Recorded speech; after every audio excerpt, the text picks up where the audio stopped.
Hello, I'm Alison Bale of Mind Insight, and welcome to this video on how acceptance can help you reduce persistent pain.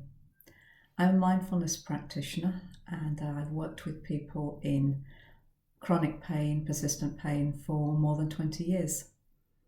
And I'm really keen on working with people to find ways to support people in self-managing when you're living with pain, and also get more out of life, whatever else is going on for you. So welcome to this video, and I hope you'll find it valuable. I guess we should first ask is, what do we even mean by acceptance in relation to pain? How is that even a possible thing? How can you be accepting of something so debilitating and so unpleasant? Doesn't it just mean giving up? These are some of the questions that might quite legitimately be going through your mind in relation to acceptance and pain.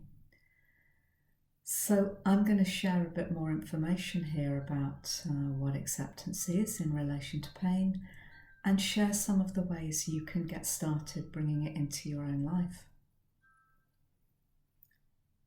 Acceptance is one of the 9 attitudes of mindfulness. And these are qualities that you can bring to your experience of yourself and your world. And acceptance is sometimes misunderstood as passive, but it's actually an active response. It's a very conscious decision to choose to acknowledge what's already here and stop fighting anything that you can't change. And it doesn't mean that you give up trying to improve your situation.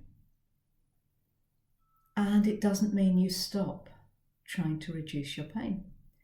But it means that you acknowledge that, pain is here.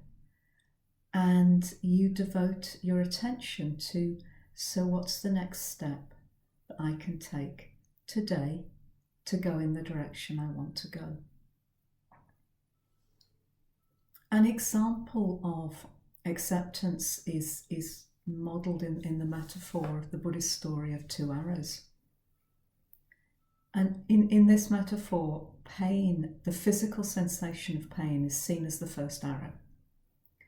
And it's something that we all experience from time to time, and we can't always avoid. It's part of being human. But with pain, we often get a second arrow.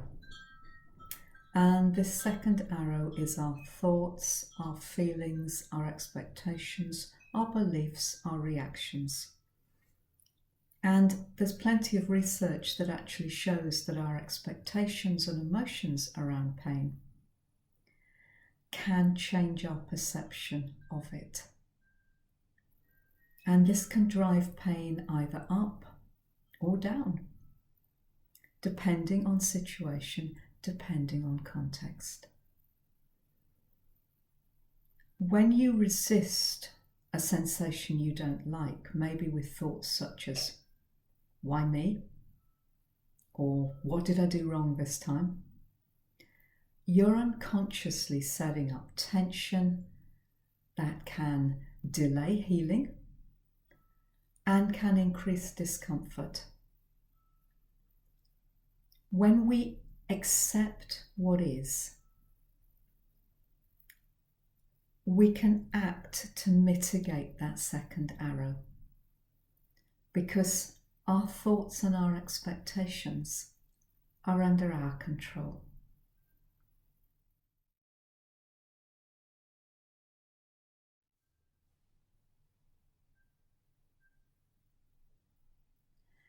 There are a number of ways that you might start to practice and bring acceptance to your experience of pain.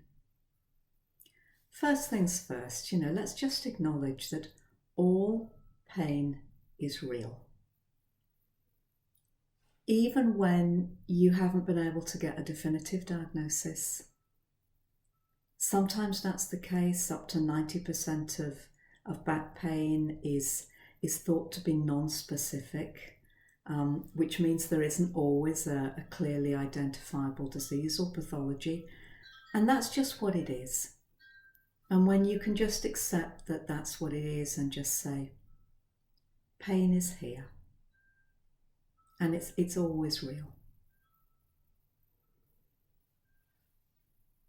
And yet, even when you think you know what's the cause, the likelihood is a lot of it reverberates in your past, and it may well involve things you can't change. And I think when you are in pain, that's not the time to be blaming yourself for what you did or didn't know based on what you did or didn't know before.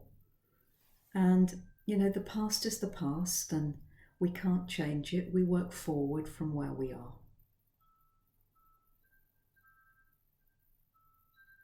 And sometimes there's a real power in just acknowledging the current reality. Just say to yourself, pain is here. Because when we acknowledge where we are, it also gets a bit easier to bring a measure of compassion to ourselves and to understand that most of the time we're doing the best we can. And we're doing the best we can with the skills we've got.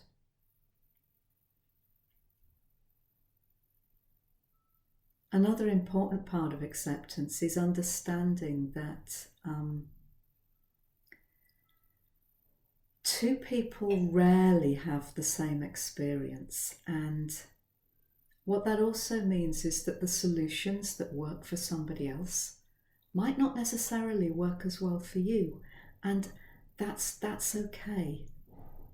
Mindfulness encourages you to tune in to trusting yourself and trusting your own knowledge and your own experience, so you can work out what's the best way forward for you. And you know what, when you accept that, the past is the past and you can only work with what's here in the present, it really is easier just to give your attention to saying, right, what do I need to do now? What's my next step now? And oddly enough, when you bring that kind of thinking, options and possibilities emerge naturally, because there always are choices. There always are options.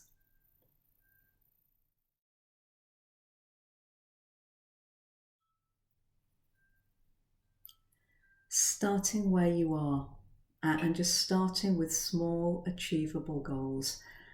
That's some of the best ways you can bring acceptance to pain.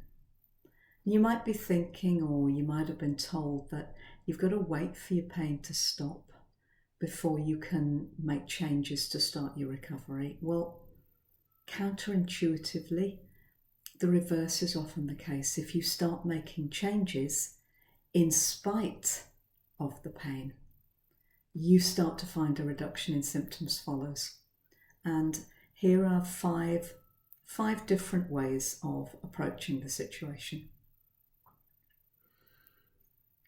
One option is just to start to get to know what triggers danger for you and what triggers safety. Now, this is going to vary from person to person, and I find it useful to use a journal.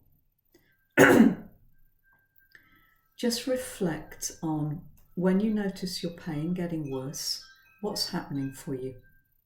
What else is going on in your life? What are you thinking? What are you feeling? Same goes for if you notice things easing. And in this way, you'll start to see a pattern that's relevant to your situation. And that pattern might involve relationships, activities, might involve emotional stresses, might involve food, it might even involve the weather. There's no right or wrong. It's just an exercise in getting curious about what matters to you.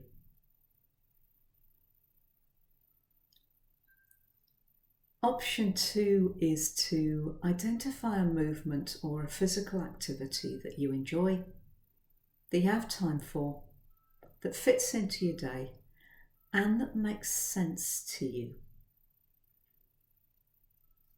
You'll hear a lot about exercise programs, but most people find it difficult to stick to an exercise program. At the same time, we know that movement actually really helps. And it's important to pace yourself, to find the right amount for you that just gives you enough of an effort, but not too much. Accepting that there may be some days when you can do more and some days where you'll need to do less. Research suggests that understanding pain better and then combining it with something you have to participate in, that's an effective way to actually reduce persistent pain. And what I would urge you to do is try and find things that are meaningful for you, because often we find it a lot easier to stick at things when we can say to ourselves, I'm doing this today because I want to be able to do that tomorrow.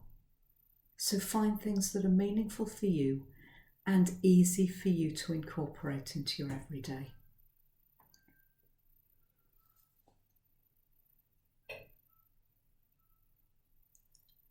The complete opposite end of the spectrum are option 3, which is allow yourself some time to be,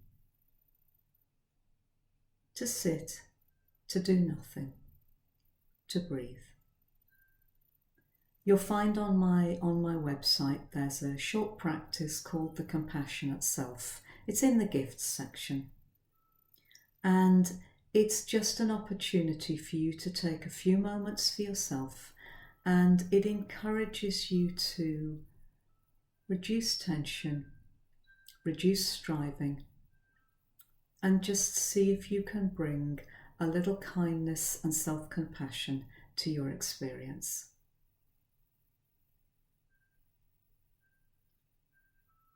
Another way to bring acceptance to yourself, a fourth option, is to get into the habit of really tuning into your body. We tend to spend a lot of time in our heads and a lot of time analysing things. But it's really valuable when you have pain to just notice physically the sensations that go around where you feel tight, where you feel tense, where you feel heavy, and see if you can find a way to breathe into and out of those physical areas. And you might not want to start with the place that's most painful. In fact, sometimes it's better if you start practicing as far away from the pain as you can get. You're still teaching yourself how to just gently work into your body. And if you find breathing in and out of an area difficult, start by just acknowledging what you're noticing. Just label it as best as you can. It's heavy, it's tight, it's cold, it's hot. And then say to yourself, it's okay. It's already here. And as best you can, allow any difficult sensations just to be there, just as they are. A final suggestion that you might try is